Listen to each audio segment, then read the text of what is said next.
রসুল বাবা, তুই ঢাকা যাবি? এখানে তুই নতুন বাবা পাবি। যাবি ঢাকায়? সত্যি কইতাছো? সত্যি কথা কইতাছি। ঢাকা যাও মামি। তোমরা রসুলকে কই পাঠাও? তোমরা তো ভালো না, তোমরা রসুলকে বিদেশ পাঠাই দিচ্ছ। এই রসুল, রসুল, এই রসুল, এই যে এদিকে রাখেন তো মামা। কি ব্যাপার, কই যাস? ফোন কোথায় তোমার? কয়বার ফোন দিস? ও, ফোনের তো চার্জ শেষ হয়ে গেছিল। তুই কাছে যেতেছিস?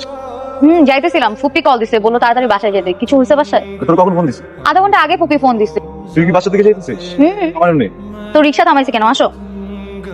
কি কি বাজার করলাম? আমার জন্য কি কিনছো? তোর জন্য কি কিনবো? তোমার না মগজ মাথার মধ্যে নাই।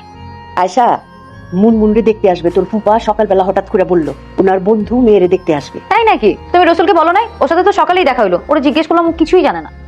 তোমার কি লজ্জা শরম নাই? কোনোদিন কি হবেও না? কিভাবে পারতেছো নিজের বোনের বিয়ের কাজ করতে? আমার জায়গা আমি হইলে না এই বাড়িতে কোনোদিন চেহারাই দেখাইতাম না। আমার বোনের বিয়ের কাজ করবো আমি, তুই না করার কেউ। আমি তোমার হবু বউ, তোমার বোনের বিয়ের ডেকোরেশন করতেছো। কিন্তু এটার আগে কি হওয়া দরকার ছিল? তোমার আর আমার বিয়ে হওয়ার কথা ছিল। হইছে? হয় নাই। আর তোমার এগুলো নিয়ে কোনো টেনশনও নাই। তুই কনফার্মেশন দিচ্ছে কি?